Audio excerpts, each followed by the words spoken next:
This is the fourth lesson in a big series where I'm teaching the top 25 jazz standards for guitar players. If you're here just looking to learn the Fly Me to the Moon guitar chords or the melody, just use the timestamp links in the description to go straight to the section of the lesson that you're looking for. Studying real songs on the guitar is crucial for our musical development to help us understand the language of harmony, song structure, melodic phrasing, and so much more. And jazz standards are some of the most masterfully crafted songs of all time. If you learn the jazz standards in this series, you will not only majorly level up your musicianship, you will be able to play music with anyone else in the world who plays any amount of jazz, because every jazz player at any level will know at least a couple of these jazz standards on this list, if not most of them. So if you're interested in playing jazz guitar at all, then you are in the right place. There's a link to a playlist of this entire series in the description. Please watch the first video at some point because I explain a lot more about how this series works and how it's structured. And if you're liking this series so far, or if you just found it from this video and you're excited about it, please leave a comment and let me know. I can't tell you how much that will help more students find this lesson series who really want to learn about these songs. And the more people who know these standards, the better, because you might jam with one of those people someday. Plus, I just love to hear from you. So thank you so much for leaving comments on my videos. The song we're learning today is number 4 out of the top 25 jazz standards for guitar players, and the song is Fly Me to the Moon.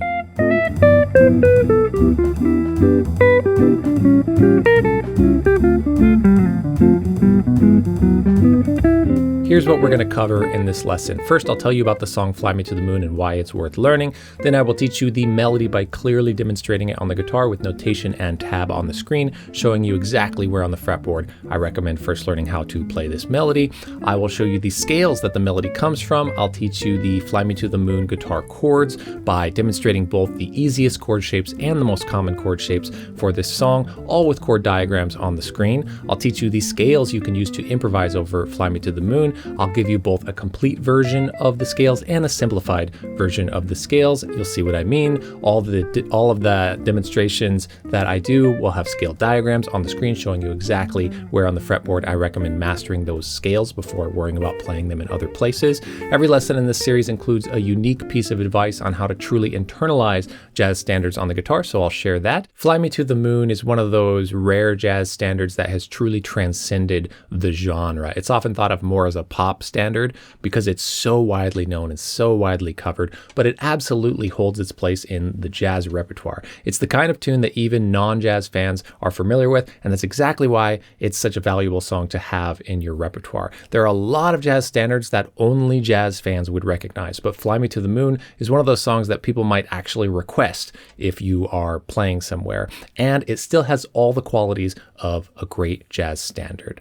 The song was written in 1954 by Bart Howard and was originally titled In Other Words, and it also was originally in a 3/4 time signature. It wasn't until a few years later that it became widely recognized as the song Fly Me to the Moon and was performed in 4/4 time. Frank Sinatra's 1964 recording with Count Basie and Count Basie's orchestra, arranged by Quincy Jones, they put it into a 4/4 time signature for that version, and it has a real swinging groove feel with a big band energy, and that is the version that most people think of when they think of the song Fly Me to the Moon today. This song is a fantastic tune to learn because it's built on really clear and classic jazz progressions. It moves through a series of 2-5-1 chord changes in both major and minor keys, which are the core harmonic building blocks of jazz. If you watch the first lesson in this series, we talked about that with Autumn Leaves as well, and it's going to come up again and again in so many songs. Fly Me to the Moon is also a great vehicle for improvisation since it flows through familiar harmonic territory while still having that instantly recognizable, crowd-pleasing melody. So whether you are playing for jazz fans or just a general audience, Fly Me to the Moon is one of those timeless songs that is worth knowing. So let's dive in and learn the melody. I always like to look at the melody on the lead sheet first before I just demonstrate it for you, and I will show you it on the guitar with tabs on the screen so you'll see exactly where you can practice playing it. But what we want to look for here is just how much does it go outside of a key, which means how many accidentals are there? Accidentals are the sharps or the flats that are before notes. Well, here there would be a key signature. There's nothing there. There's no flats or sharps there, so we're in the key of C. So this is all C major. No accidental. C major, C major. Ah, here's an accidental. That's G sharp, goes outside of the scale. We'll talk about this in the scale section for improvisation, but this scale that it's borrowing from is A harmonic minor. And if you're watching even a few videos of this series, you're going to get really comfortable with harmonic minor. It's the second most important scale to learn after major. You can get away with improvising over all of these standards by just playing two scales, major and harmonic minor. Harmonic minor is essential because the dominant 7 chord that leads to a minor chord is being borrowed from the harmonic minor scale. So that's what that note is changing. And it's a very essential sound. It really is nice when it's baked into a melody like this. Okay, here's another accidental that goes outside of the key. Well, this is doing nothing in particular other than just being a passing tone. It's going from C to C sharp to D. So that's kind of a nice reminder that we can add in between notes when we're playing melodies or improvising or whatever we want, add an in-between note that passes from one to the next. But here we have all just C major, all just C major, all just C major. Here's that same accidental here. Here's that same accidental here. So mostly just C major. And, you know, when a song like this is kind of a pop song jazz standard, that's what is to be expected, that most of these chords are pretty just hanging out in one scale. And you'll see why that is an advantage for getting into being able to improvise over this, and it's a disadvantage for in some ways because it makes it a little harder to follow the changes since we don't have to follow the changes. And if you work on a few lessons in this series, you'll see what I mean, the difference between that. I'm getting ahead of myself a little bit by talking about all that theory here because I get excited about it, but let's go to a demonstration of the scales you want to practice to make learning the melody so much easier. I often will teach a melody this way where I say, hey, here's the scales it comes from. Play them up and down in a certain position, then you'll have a way easier time learning and remembering the melody. So let me show you those scales and then I'll give you the melody demonstration with tabs. So here's the C major scale up and down. I'm going to start on the root and repeat the root when I get to roots and land on the root at the end. That's what I call the root to root method. I have a scales playlist on how to play any scale and learn all the positions of it in the description. There's a whole playlist, every scale type you could want to know, mapping it all out that way. Here's the C major scale in the position that I want you to learn it for this song.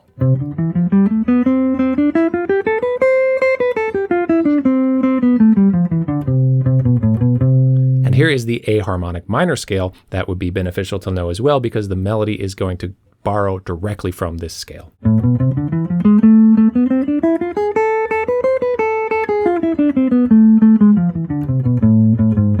Now I'll play you the Fly Me to the Moon melody, and I encourage you to use this section to play along with my demonstration until you have it down. It's a really great way to practice. There will be guitar tab and notation on the screen as I play, so you can see exactly where on the fretboard I recommend first learning how to play this melody. Here is the Fly Me to the Moon melody at 150 beats per minute.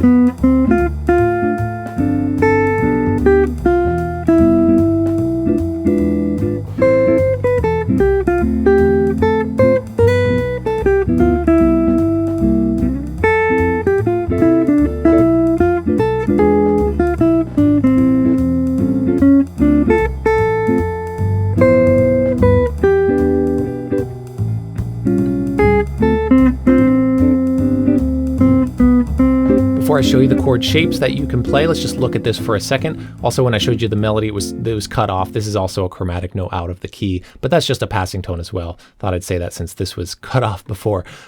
All of these chords almost all of them are just in C major. So it's just very much in one key. This goes outside of the key for a second, which we talked about. So that's borrowing from A harmonic minor. It's leading to A minor.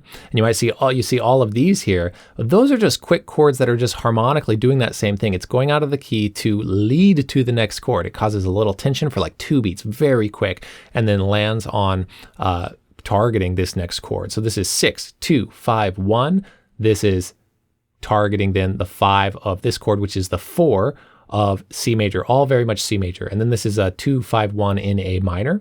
And then again, this is just a really quick chord that leads to here. So all of those function as causing tension very quickly. And you could play it without those in there. It does sound really good to have them in there, but it's not like quintessential stuff. It's a little insight into jazz harmony in general. A lot of jazz harmony is adding a lot of this that the melody itself doesn't need to be supported, but it creates more harmonic tension and resolution that improvisers like to play over, and that just give it a lot of more harmonic interest that's going on. Let's jump to actually showing you the chord shapes. Now I'll play you two different versions of the Fly Me to the Moon guitar chords. I'll play you each chord once each time a chord changes, and I'll show you the chord shape diagrams on the screen. I encourage you to practice along with these demonstrations as you're working on getting the chords down. First, I'll play you the chords using the simplest chord shapes possible. These are often called shell voicings, and they are widely used in jazz. Here's a demonstration of that at 150 beats per minute.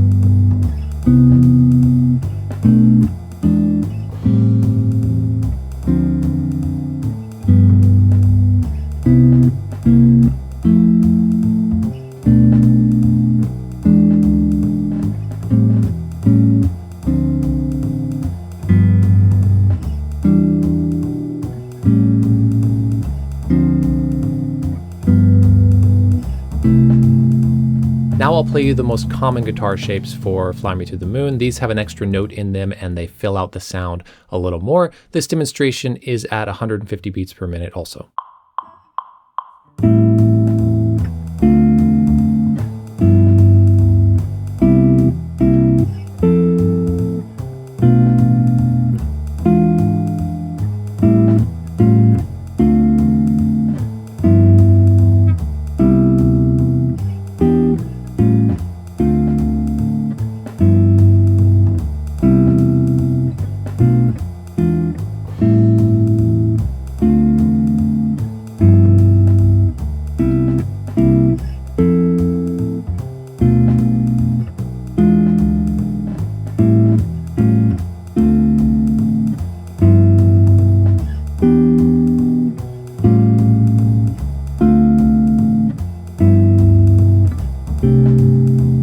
Next, I'll show you two different options for the scales you need to be able to improvise and solo over the Fly Me to the Moon chord progression. I'll demonstrate and show diagrams of all the scales I'm playing in one specific overlapping position on the fretboard, which is where I highly recommend that you first learn how to improvise with these scales before worrying about mastering other scale positions on the fretboard. So this is my complete scale sheet showing you what scales every chord comes from, which are the scales that you can use to accurately improvise over a chord progression.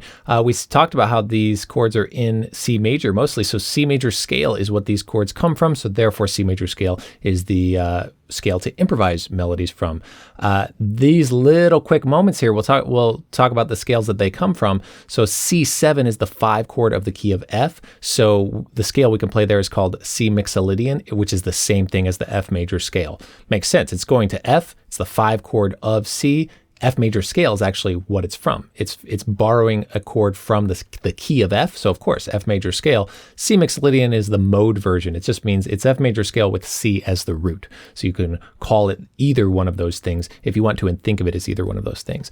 Quick note though, and that is that when chords are happening so quickly, I often use just chord tones, not only chord tones, but I think about and target and play around the chord tones rather than the scale. I'll still play scale notes around the chord tones, but I'm mostly thinking of the skeleton of the chord itself, the chord tones, the root of the chord, third of the chord, fifth of the chord, seventh of the chord, have those all mapped out on the guitar.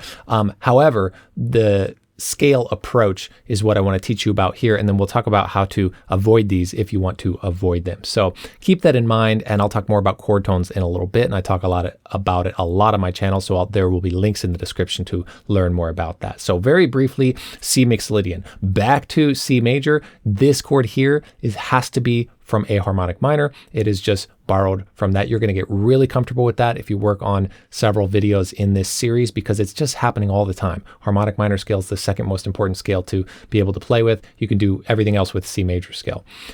So A natural minor for just 2 beats here. That's that A minor chord, and then it switches here. The scale this comes from is D melodic minor. Even though I just said you can play major scale and harmonic minor and play over almost any standard, technically this chord comes from D melodic minor. There's a bit of a theory explanation for why that is, because it has a flat 13 and a natural 9, and that's when D melodic minor in this case would be the scale. Don't worry about why, that's some in-depth stuff, but you can learn all about melodic minor with the links in the description to my scales series.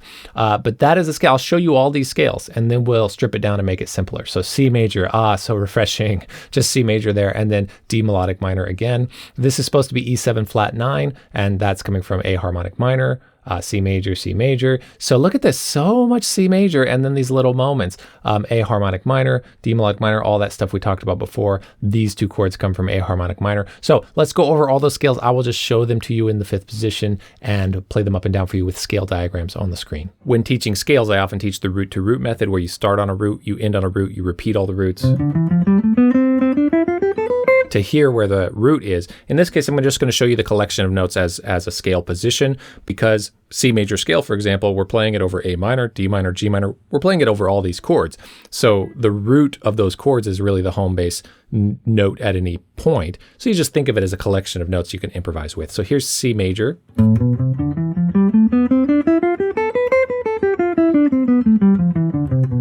Here's C mixolydian, which is 1 note different.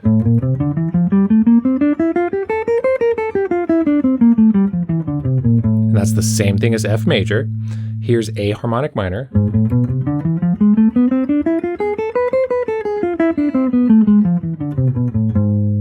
Here's A natural minor, which is the same thing as C major. I'll play it again anyway. A natural minor just means it's C major, but A is the root. So you can just think of it as C major again.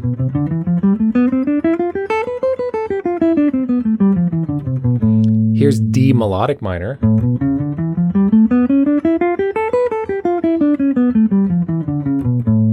Okay, here is, actually that's all of them. Those are the complete scales to work on for this song.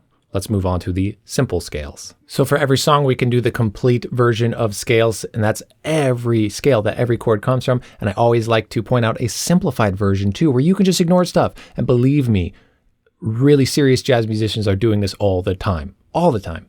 Who cares? This happens for 2 beats. You don't have to target that. You can, though. It sounds tasty. The goal in the end is to play what you want to hear, right? To do it when you want to hear it, to ignore it when you want to ignore it. But to get into playing the song successfully, which should be your number 1 goal, you can ignore it. And this is both a blessing and a curse, because it makes it really easy. Look at this. The simplified scales of this song is all C major, because that's just 2 beats. You just ignore it. And it's the scale it comes from is 1 note different from C major. The scale this comes from is 1 note different from C major, right? So you can try to avoid that 1 different note, or you can just let it be what it is. So the trickiest thing here now is playing ideas that sound good with your phrasing. You might want to, work on some chord tone improvisation to outline the chords a little bit, because those all come from the scales too. But to say C major, okay, most people are just going to sound like they're playing a scale then. So you really got to break up your rhythm. You really got to try to play something tasty. I have a lesson about phrasing that I'll put a link to in the description. So blessing and a curse, because it gets you in. Yeah, get in there, play it. Also, you might lose where you are in the song really easily, because all you're thinking is C major the whole time. Where are you in the song? Whereas having to change keys at certain points can help with knowing where you are in the song. So like I said, blessing and a curse, but no excuse to not get in there and play with it. You might want to start targeting just this harmonic minor scale only and still ignore these, for a while. So now you understand the complete scales and the simplified scales. And next I will improvise and give you a demonstration of improvising through this. I'll do a little bit of ignoring and a little bit of targeting. Sometimes I'll just try to play, relatively simply with C major. So you hear an example of improvising through the form. Here we go.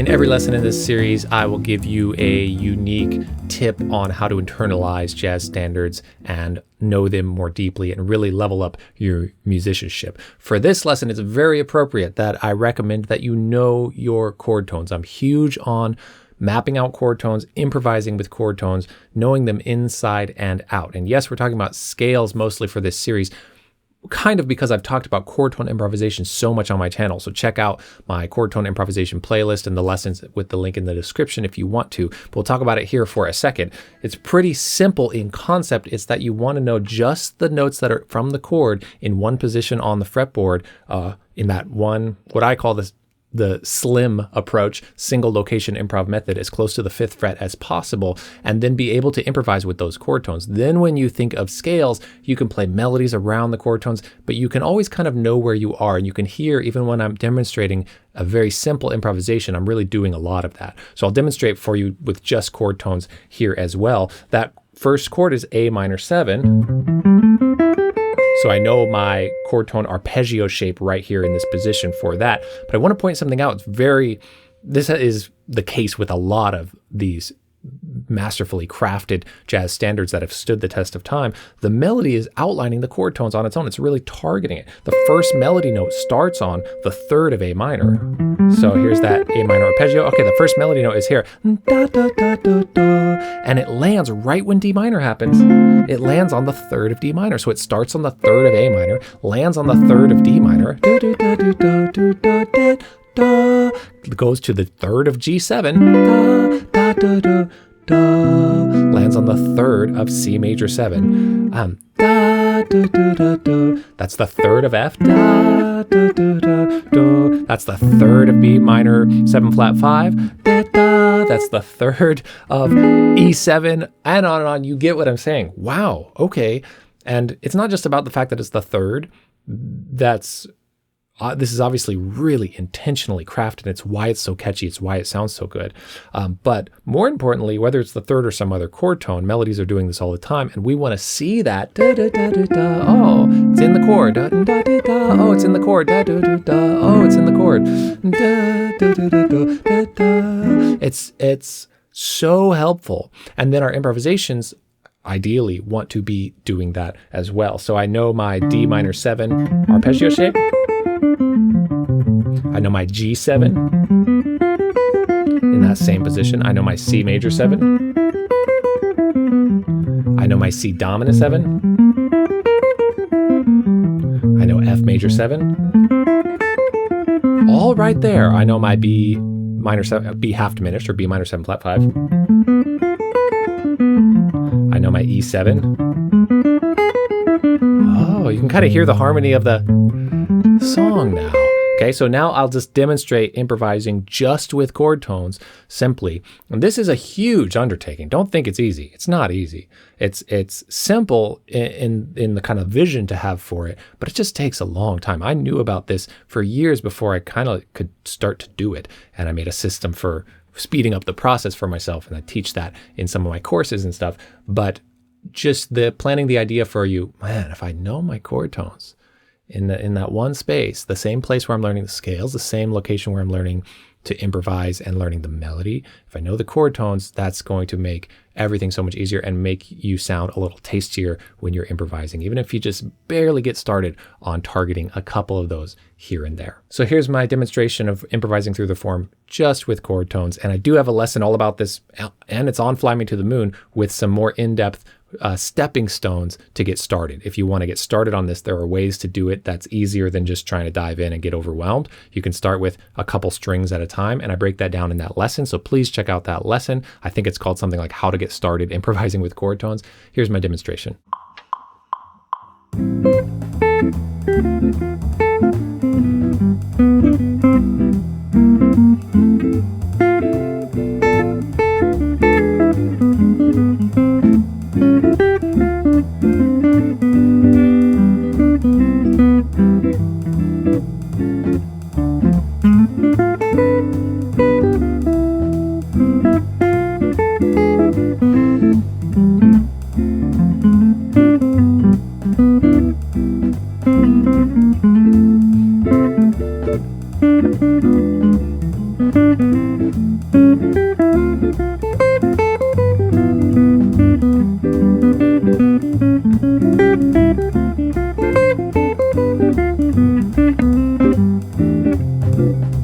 my Fly Me to the Moon listening recommendation in 1 second, but first, we just talked about chord tones. If you really want to work on that, I have a chord tone vocabulary pack. It's all the arpeggio shapes for 12 different chord types, all the chord types you need to improvise over and learn your chord tones for literally any jazz chord progression, and all 5 shapes, because there's 5 shapes, 5 positions of every chord type. So 12 different chord types, 5 shapes just laid out for you with diagrams really easily. You can download that as a PDF totally for free. Just use the link in the top of the description, or you can go to soundguitarlessons.com/chord tones to get that PDF for free, so you can have that in front of you and work out some of these shapes on this song or any other song and use that forever. I still use it myself sometimes to brush up on things and drill my chord tones, and that's what allows me to target the chord changes while I'm improvising like that. So I hope you get that and enjoy it. When learning a jazz standard like Fly Me to the Moon, your top priority should be playing a complete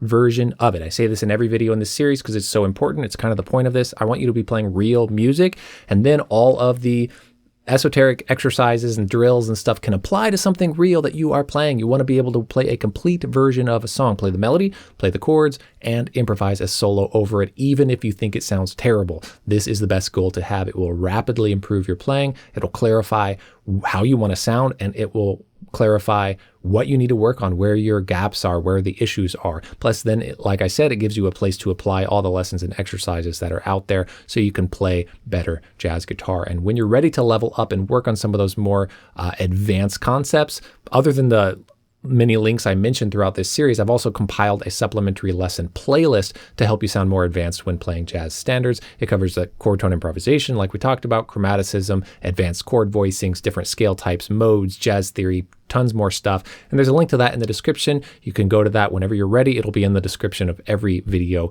in this series, so you can browse that whenever you're ready. Listening to the songs we're working on is super important, and I believe in finding one version of a song and listening to that a bunch, rather than making a playlist of like 20 versions of the same song.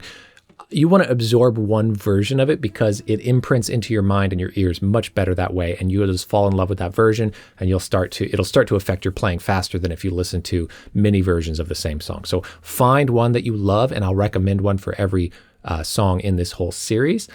For this song, for Fly Me to the Moon, there's so many versions and so many, well, excuse me for saying this, bad versions, because it's so popular, and it depends on what you're looking for when you're looking. There's just so many cheesy versions, I should say, really poppy versions. The version that I highly recommend, that I just love more than any other version of this tune, is actually a bossa nova version on Astrud Gilberto's album.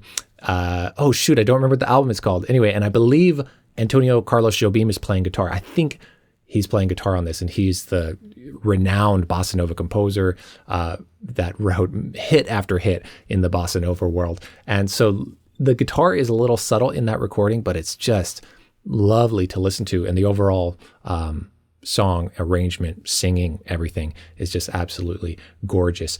So if you want a more guitar-centric version, then you could check out Wes Montgomery's version of Fly Me to the Moon. That's the other one I recommend if you want to hear really someone, soloing on it on the guitar. Make sure you listen to one of those or any other different version that you like. Frank Sinatra version is great too while you are listening to this song. And I have a playlist in the description that is my listening list, and I'll be adding to that as this series is moving forward, so you can find it there if you want to, or look it up anywhere else. Make sure you're subscribed, because I can't wait to see you in my next lesson, where we'll do song number 5 of the top 25 jazz standards for guitar players, and that song is going to be Blue Monk by Thelonious Monk. Hit that like button and leave a comment to let me know if you like this lesson. I really appreciate that. I appreciate you. Thank you so much for watching. Take care, and happy guitar playing.